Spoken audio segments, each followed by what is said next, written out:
Yo, what up, Street Gods? Eric Kim. All right, some morning turbo thoughts. So this one is on combat. So one thing that was now that I got a son and thinking about the future and stuff like that, thinking about sports, like in some ways, so I played American football in high school, sophomore year outside linebacker, junior year middle linebacker. I just played JV. I was gonna play varsity my senior year, but ended up not doing it because my tennis coach asked me to either choose tennis or football, and he was kind of my Mr. Miyagi. So, and then his theory was, if you did football, you would bulk up and get too much muscles, and that would hurt your tennis and your tennis swing and stuff like that. Now I found out that's actually not the case, but alas, he was my Coach Lowe is more or less my feel like my emotional feels like my real dad. So alas, I kowtowed to him, and but yeah, I think it's interesting because assuming we're the new Spartans, right? Back in ancient Spartan times, life was all about combat, right? It's, military training. Like every single day was about training, because one day you'd have to fight and then you'd want to be in tip-top shape, right? And I think it was good because it gave people a pragmatic focus in life. And the more I think about it, right, like even the problem with in today's capitalistic world, starting companies and stuff like that, self-employment, stuff like that, it's a good goal, it's a noble goal, but at the same time, you almost become too servile or too slave-like, where your whole life, when you're building a company, you're just a slave to your email inbox and to customer desires and stuff like that. It seems much more interesting, I guess, when business is kind of more mercurial, where it's kind of more about combat and war. Like even Peter Thiel talks about analogies to war and combat and conquest in the context of business. That's why a lot of business leaders are gifted The Art of War by Sun Tzu and stuff like that, or read Machiavelli's The Prince, Il Principe.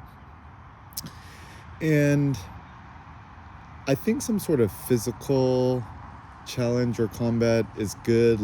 So when I played American football, actually, I rate it as maybe one of the best, most formative experiences in my life. The reason I want to do it as just when high school boy, I always thought myself as pretty masculine and tough. So I'm just I always want to do something tough, right? American football is kind of the peak, unless I guess you do rugby, maybe rugby. But in the States, we typically don't have rugby. We have American football, and it was actually such a beautiful experience because it's the most multicultural sport. I mean, on my team we had African Americans, Mexican Americans, Caucasian people, Caucasian Americans, European Americans, what we want to call them, Asian Americans, etc. And it's a real place where you kind of come together and you just kind of become brothers on the field. And when you win together, it's pure joy. When you lose together, you kind of sorrow together, but you kind of have to build up the morale. So I think in terms of just overall life skills, it was actually quite good. But I was trying to think, what is a way you could build some sort of physical training or combat that doesn't require some sort of organized sports? Because the downside of organized sports, once again, it's a silly zero sum. It's a clear winner, clear loser, and that's often not the case. Even in if you think about real life war, right? Let's say you retreat from battle, it's not necessarily a quote loss, because one battle here, one battle there, it may not even matter in the grand scheme of things. The ultimate question is who wins the final war, right? Also, the problem with real war, men are expendable, right? I mean, I would never want to send my son to the front lines of some silly war that I didn't believe in for some natural resources or whatever. So yeah, the question is then, what are some meaningful ways we could do combat? I mean, Nassim Taleb talks about street fights. Street fights are a good life transferable skill, not organized sports. He talks about this in Anti-Fragile. He has a pretty good table chart in it, which is kind of good. I guess weightlifting, powerlifting, heightlifting, right? Attack the bar, just attempting the heaviest weight you could muster, and conquering the fear and having to zen out and focus is good. Um, and also, I think with blogging, vlogging, writing, creating things, it seems that it's only interesting or fun when it could be either controversial or, kind of or like it's kind of like a combat with ideas or things like that. So like you're like at combat with like metaphorical ideas like morality or traditional ways of thinking, etc. And maybe that's the joy of the philosopher, is that like you use your courage, your intellect, your knowledge, whatever, your knowledge of history to combat silly notions. Like even one thing I've been thinking about is like kind of like random as like race is in America. It's like, I mean, first of all, we're all the human race, right? Like we can all interbreed and have kids, right? So, right, like genetically our differences are extremely superficial. It's like, it's not like, a pig trying to mate with like a horse, right? Like it's like we the same species, so it shouldn't matter. Even like one thing I liked in ancient Roman times, if you're part of the whole the empire, right? Rome, right? Everyone was Roman, like Seneca, right? Like Seneca, Stoic philosopher. He was actually from Spain, right? I think maybe Cordova or one of those places, but he was Roman, right? And also the same thing in America. I mean, America's strength certainly is the fact that we are so multicultural and diverse. I mean, you think about it too, right? Like, even when you look at sports, you look at Portugal and Portugal, who destroyed Switzerland. I mean, I guess there is ethnic diversity in Switzerland too, and then Portugal also has Ronaldo. But a better example is like who played? Was it Spain versus Japan? One of those countries, Japanese. Of course, the Japanese, they're all ethnically Japanese, right? And then whereas this Spanish team, they had like what? Afro Spaniards or African Spaniards, etc., etc. There's much more genetic diversity. Also, like South Korea versus Brazil. I mean, I'm all for like I remember when I was in high school, it's like Korea advanced. Did you make it to the quarterfinals, semifinals? I don't even remember.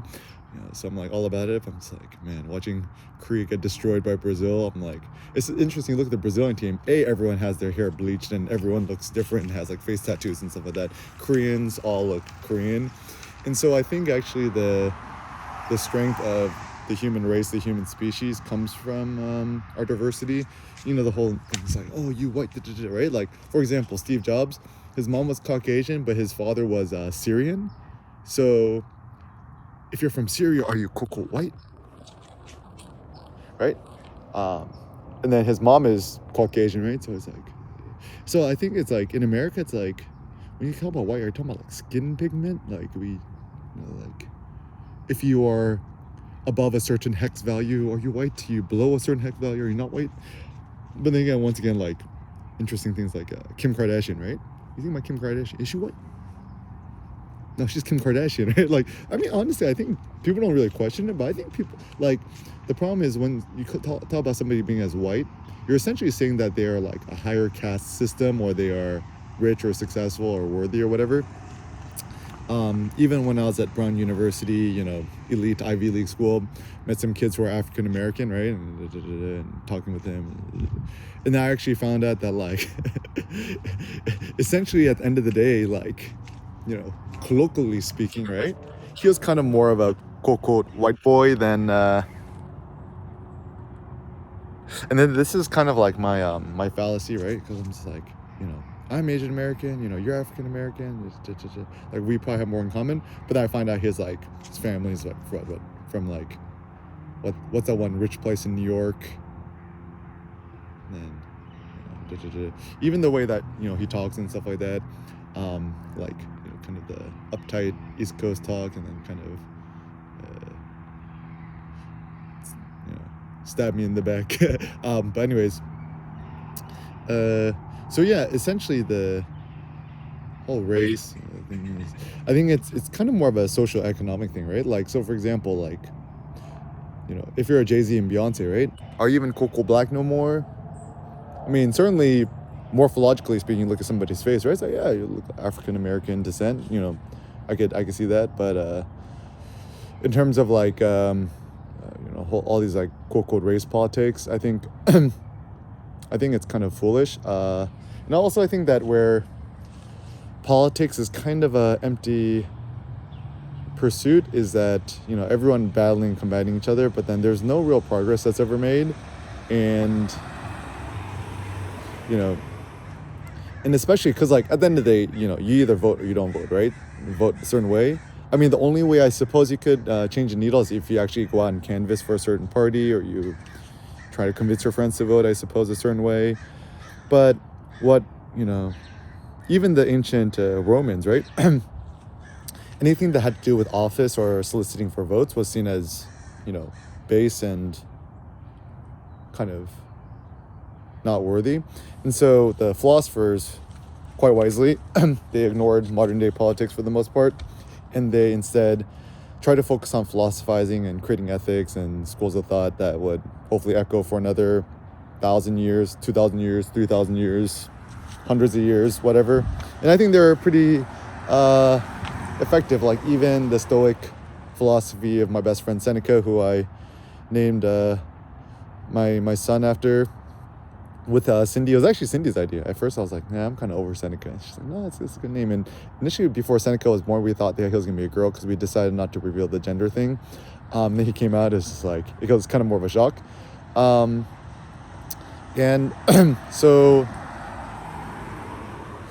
yeah, I think, and the funny thing is that a lot of people in modern day life, they want like a tranquil, peaceful, serene, harmony life. But actually maybe a life of more conflict and battle is better. Like having some sort of family conflict or life conflict, it actually might be a good thing. Maybe it stimulates you, it kind of keeps you awake, and so in some ways having the drama could be good, as long as it is productive. Like in fact, like even when I go to Korea and then I have to deal with this like stupid annoying like Korean, the like Neo-Confucian values and stuff like that, it kind of really grinds my gears. But it's good too because it stimulates my thoughts to actually read up more on Confucianism and figure out why it's so silly, and then use that strength to fight back.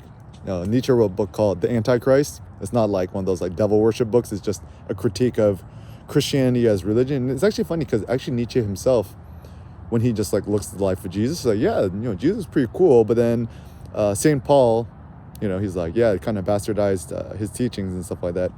The Antichrist, the anti-Confucius.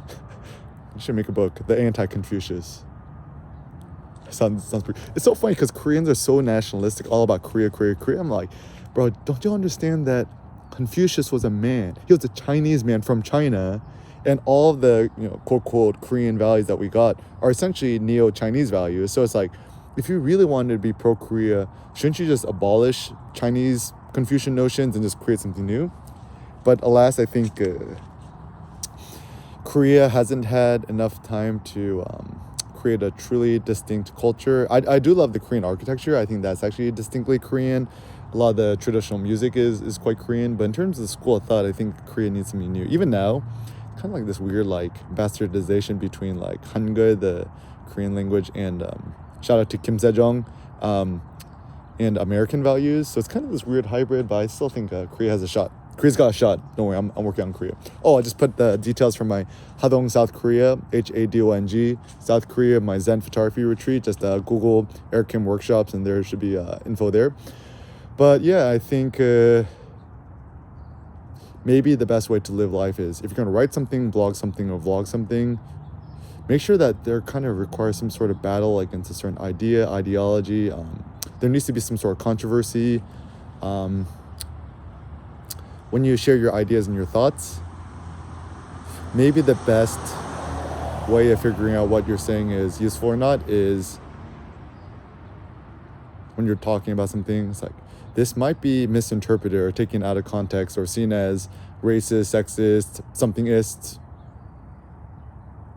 Then maybe it's a sign that you're pursuing something interesting.